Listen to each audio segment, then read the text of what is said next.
নমস্কার বন্ধুরা, আমি মৌমিতা। আহারে বাহারিতে আপনাদের সকলকে স্বাগত। আজ আমি বানাচ্ছি গাঁটি কচুর একটা রেসিপি। এজন্য আমি কিছুটা গাঁটি কচু নিয়ে সেটাকে ছাড়িয়ে নিয়েছি, নিয়ে বড় বড় করে পিস করে নিয়েছি।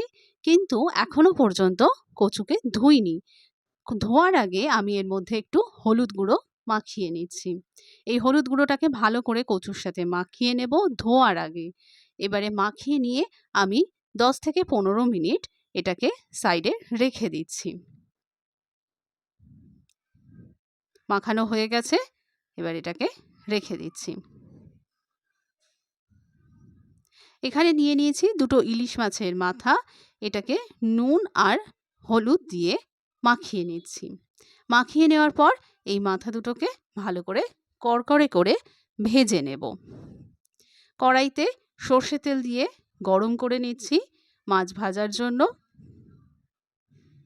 এই রান্নাটা সর্ষের তেলেই ভালো হয়, তাই আমি এখানে সর্ষের তেল ব্যবহার করছি।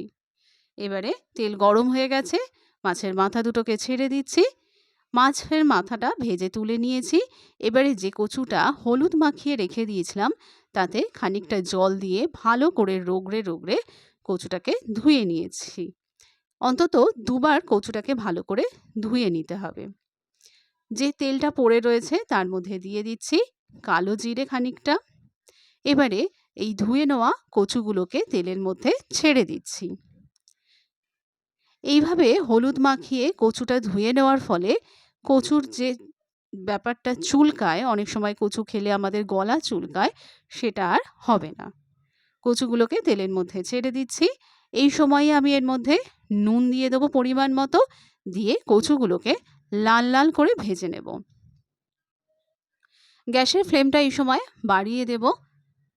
কচুগুলোকে যদি লাল লাল করে ভেজে নেওয়া হয় তাহলে আর হড়হড় করবে না। অনেক সময় দেখা যায় কচুটা হড়হড় করে, কিন্তু এভাবে যদি লাল লাল করে ভেজে নিই এবং অল্প জলে রান্না করি তাহলে কিন্তু আর সেটা হবে না।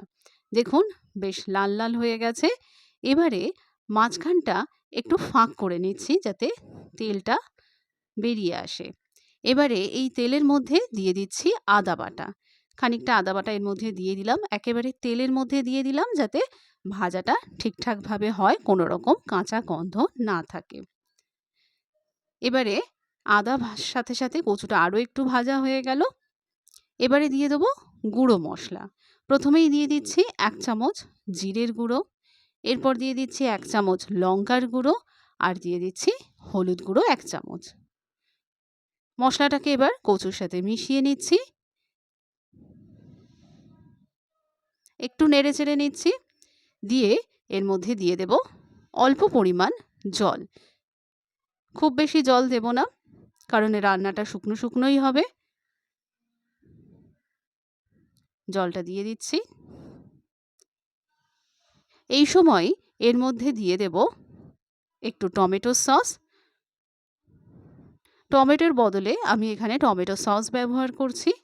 অল্প পরিমাণ দিলেই যথেষ্ট। সসটাকে মিশিয়ে নিচ্ছি। এবারে যে মাথা দুটোকে ভেজে রেখেছিলাম সেটাও এর মধ্যে দিয়ে দেব, যাতে মাথাটা ভালো করে এই ঝোলের মধ্যে ভিজে গিয়ে নরম হয়ে যায় এবং মশলাটাও ঢুকে যায়। ব্যাস, এবার একটু নেড়ে নিয়ে আমি এটাকে ঢেকে দিয়ে মিডিয়াম আঁচে 5 থেকে 7 মিনিট রেখে দেবো যাতে সেদ্ধ হয়ে যায়। ঝোলটা ফুটে গেছে, এবারে আমি ঢেকে দিচ্ছি।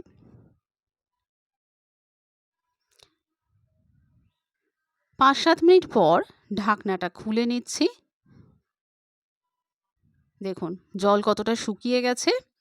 এবারে একটু নেড়ে চেড়ে নিচ্ছি। ব্যাস, আমার রান্না কিন্তু এখানেই শেষ। দেখুন কত তাড়াতাড়ি রান্নাটা হয়ে গেল। এবারে এটাকে ঠান্ডা করে একটা প্লেটের মধ্যে তুলে নেব।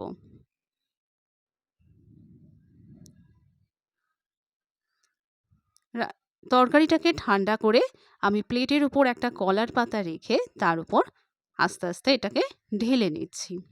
দেখুন ঠান্ডা হওয়ার পর যেটুকু ঝোল ছিল সেটাও টেনে গেছে। একেবারে শুকনো শুকনো রান্না হয়েছে। গরম ভাতে এটা খেতে খুবই ভালো লাগে। আর কত তাড়াতাড়িও এটা রান্নাটা হয়ে গেল। তাহলে আজকের মতো এটুকুই। আবার দেখা হচ্ছে নতুন একটা ভিডিওতে, নতুন একটা রেসিপি নিয়ে। আমার আজকের ভিডিওটা কেমন লাগলো সেটা অবশ্যই জানাবেন। ধন্যবাদ।